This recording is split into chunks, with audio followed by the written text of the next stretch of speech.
Dans la culture ouvrière, l'usine est vraiment centrale. Donc d'un côté, c'est le lieu où on travaille. C'est le lieu où on a une certaine communauté. Les milieux syndicaux se sont aussi beaucoup créés dans les milieux prolétaires à Montréal. Il y a quand même une mémoire douloureuse par rapport aux usines au Québec.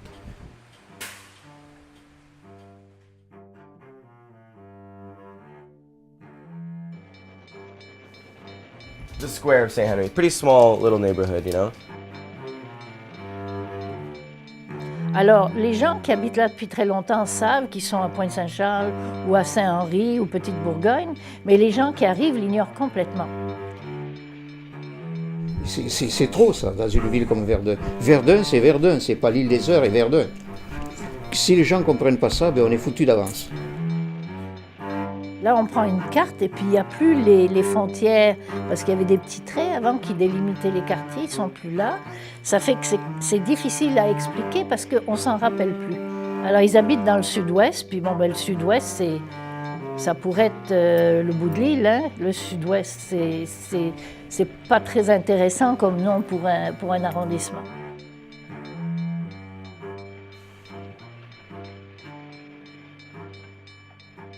L'après-guerre, c'est de 1945 à comme les années 70. C'est principalement dans ces années-là qu'on a vu la désindustrialisation. Donc ça, on a vécu ça dans le monde occidental capitaliste. La perte d'industrie qui ont laissé derrière elles des terrains vacants énormes. Ces quartiers-là, en fait, sont les premiers quartiers à avoir subi le coup fort de perdre les emplois. Puis c'est ces quartiers-là qui ont aussi subi les démolitions gouvernementales, fédérales, provinciales ou de la municipalité. Dans les années 50 et 60 qu'on a commencé à appliquer des programmes de rénovation urbaine. La rénovation urbaine, c'est de démolir des quartiers qui sont jugés insalubres pour l'époque. Puis plutôt que de permettre aux citoyens qui habitaient là de rénover leur propre habitat, on a plutôt imposé une destruction de ces habitats-là.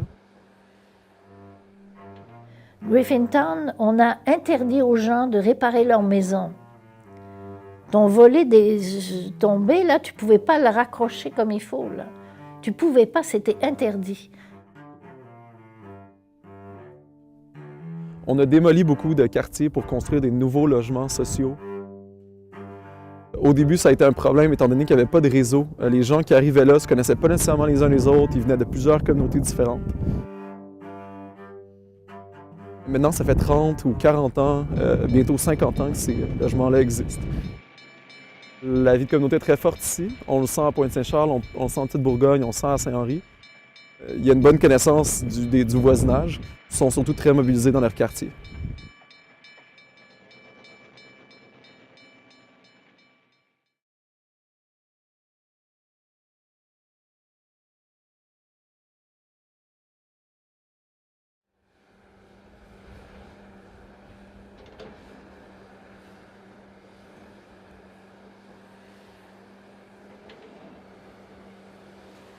Les premiers investisseurs qui se sont intéressés au quartier ici, je pense dès les années 90, qui ont voulu investir pour rénover des usines pour faire des condominiums ou plus actuellement construire des nouveaux condominiums.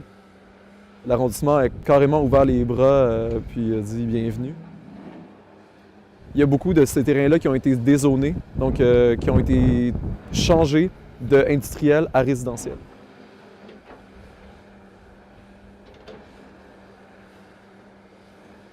Il y a beaucoup de cicatrices qui ont été laissées par 20 ans d'intervention, sans consultation de la population, des grandes destructions de logements. Il y a eu toutes les maisons qui ont été remplacées par des compagnies, par de l'industriel. Puis après, maintenant, l'industriel est remplacé par des immeubles énormes, etc. Et il ne va plus y avoir d'âme dans ce truc-là.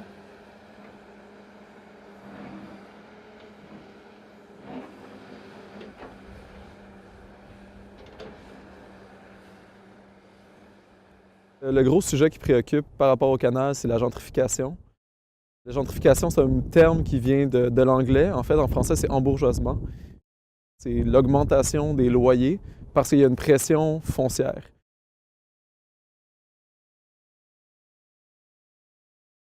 You know, condos started popping up and places started getting destroyed and all like these mom and pop shops kind of started closing down and On essaye d'expatrier les pauvres, quand on détruit les logements sociaux, quand les loyers montent en flèche, parce que le quartier est devenu in. Je pense que c'est ça la gentrification.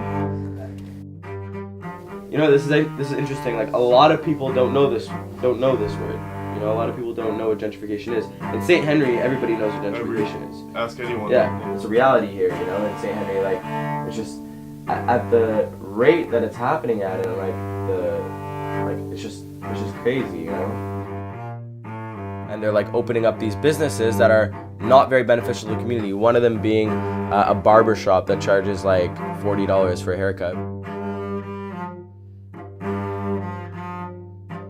Like I said, someone who's been living in St. Henry for like 20 or 30 years, like decides to get up and go get a coffee.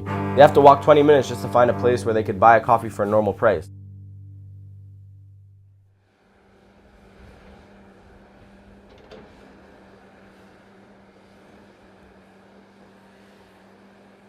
Là, dans notre parc, ils nous ont construit une tour à condo, fait qu'on pense pas aller passer beaucoup de temps là. Il y a des grandes vitres, comme si on était des poissons rouges à observer. Je suis pas sûre que c'est une bonne idée.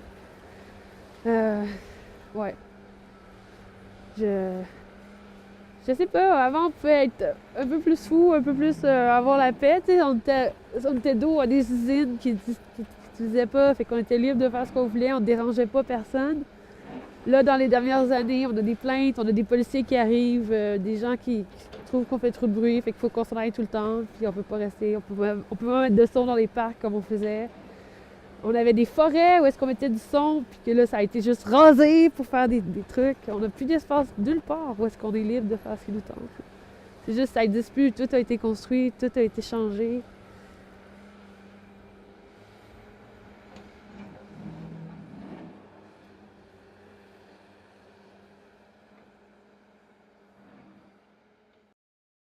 Now it's just like, okay, so instead of like hiding this place, let's like turn this place into something that we could actually use, but they're not considering all these people that like already have lives and like history there. On voit le Mont-Royal, on voit le fleuve, et puis tout d'un coup, ben, ça disparaît parce qu'on construit des maisons qui sont trop hautes.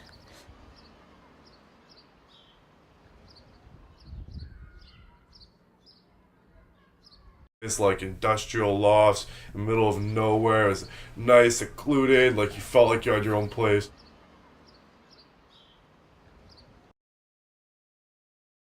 It used to be this like big parking lot with picnic tables where people would like sit down in the summer.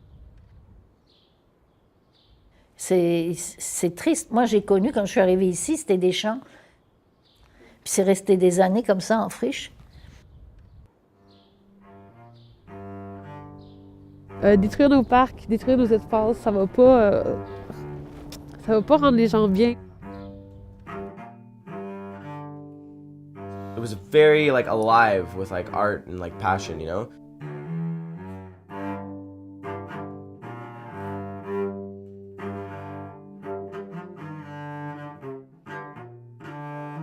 It's like plastic surgery. It's like completely like, okay, you're too ugly and old, basically.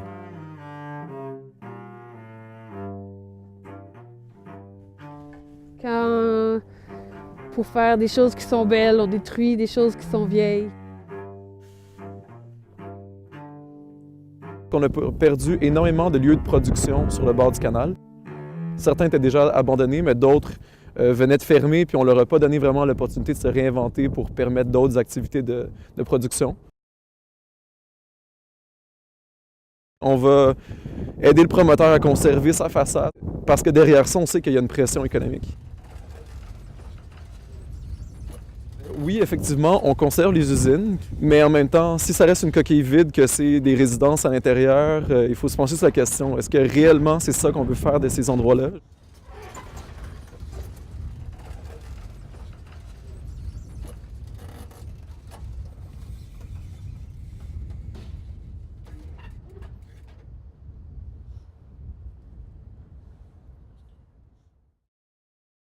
It's not real anymore, you know? And like these people are opening up these, I've seen old people like go into this like store.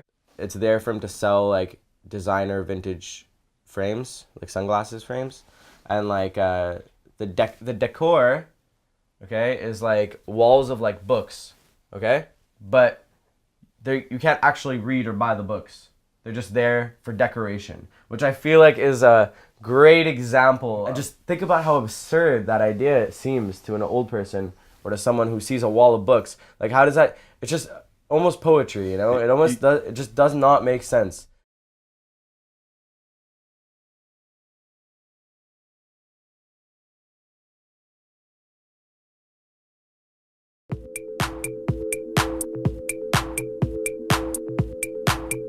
Je pense du quartier Griffintown, je pense que c'est un quartier qui est en pleine effervescence. La proximité du centre-ville, les bars, les restos qui sont en ce moment en pleine effervescence aussi. Ça va donner beaucoup de cachet au quartier. On a pris ça du côté vers l'eau, alors on a une vue qui ne va pas avoir comme d'autres constructions en avant de nous. Le secteur Griffintown, sa localisation sur l'île de Montréal, quand on regarde une map, on ne comprend pas que ce n'est pas un secteur qui est déjà développé.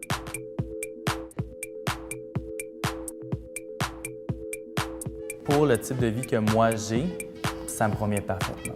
Service de barbecue, service de piscine, il y a une salle communautaire.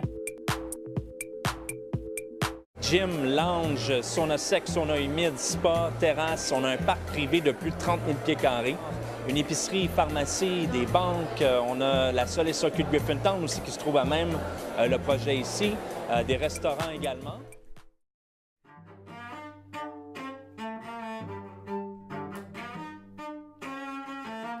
Je vais vous parler surtout de la rue Centre.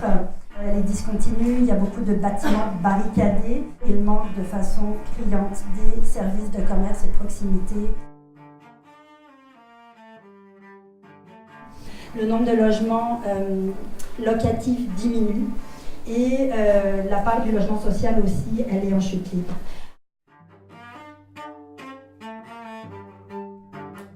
On a de plus en plus de clientèle jeune à la banque alimentaire. Des personnes âgées que leur pension ne suffit plus à se nourrir, c'est ridicule. Puis on n'a pas les moyens, les groupes communautaires, on n'a pas les moyens. Il y a beaucoup de monde qui ne trouvent pas de logements qui sont adaptés à leurs revenus, ce qui est tout à fait normal parce que le coût de la vie est quand même élevé puis les revenus sont pas si élevés que ça non plus. Avant, c'était plus les jeunes familles, les gens qui avaient des problèmes ponctuels. Maintenant, on a des gens qui sont inscrits depuis plusieurs années puis que ça ne s'améliore pas. Et depuis 2 ans, il y a moins de jardins communautaires qui s'organisent aussi. Il y a une autre maison d'accueil qui a été fermée aussi l'année passée. Il y a 2 food banks qui ont été fermés dans les dernières années aussi. Il manque beaucoup de choses. On ne fait pas un quartier avec des restaurants puis des nettoyeurs de chiens puis des e-cigarettes puis des choses. Il manque un côté humain complètement.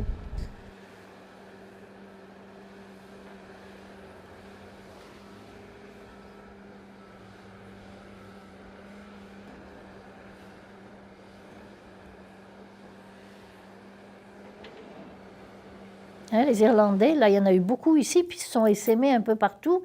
Puis ils reviennent pour la Saint-Patrick, ou ils reviennent voir des amis, puis ils disent « Ah, je suis revenu, puis tu te souviens, puis j'ai vu ça, oui, ça existe encore. » Ces gens-là, quand ils vont à Griffintown, là, ils pleurent.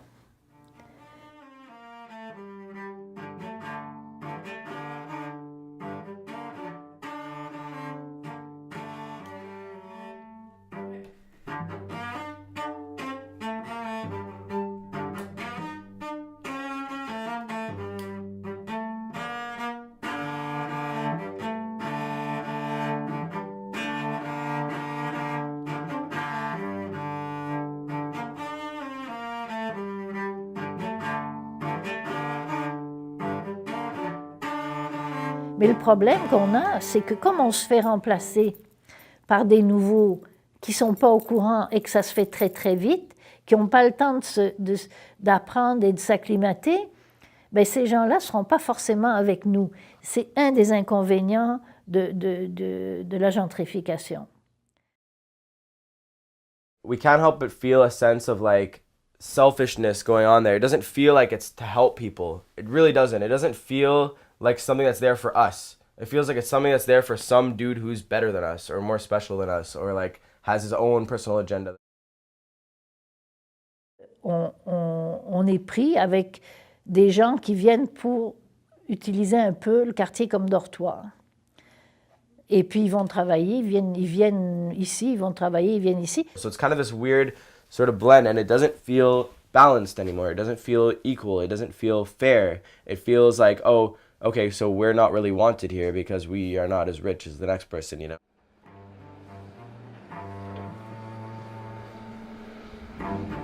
Ah, mais il y a les enfants. Ben, je dis, ça fait rien, mais les enfants, il y aura des choses pour les enfants.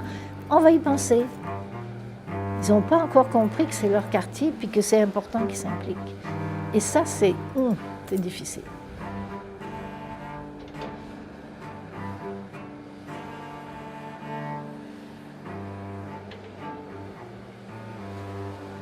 D'abord, c'est très difficile de les rejoindre parce qu'il y a une porte barrée à l'entrée.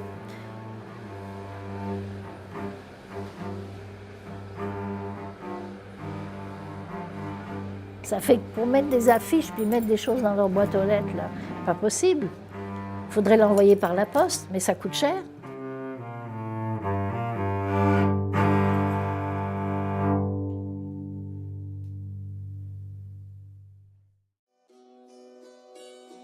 La stratégie d'inclusion de logements abordables dans les nouveaux projets résidentiels, qui est une des façons d'atteindre des objectifs de mixité sociale. Tous les préjugés qui étaient autour du ghetto qui nous ont permis d'aller chercher un vocabulaire assez étoffé, assez organisé, précis.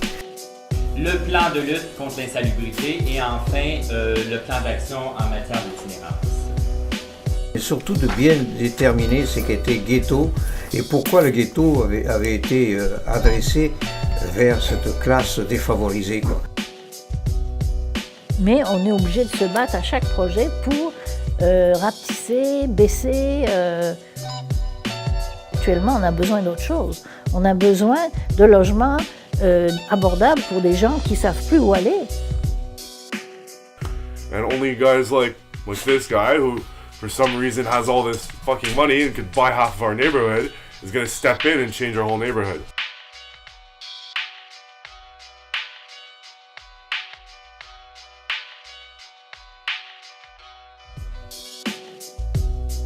C'est un quartier que j'aime vraiment beaucoup, que j'aimais vraiment beaucoup par son ouverture d'esprit. C'est multiculturel, il y a beaucoup d'échanges. Je trouvais ça beau, je trouvais ça sympathique, j'adorais le canal. J'adore le canal encore.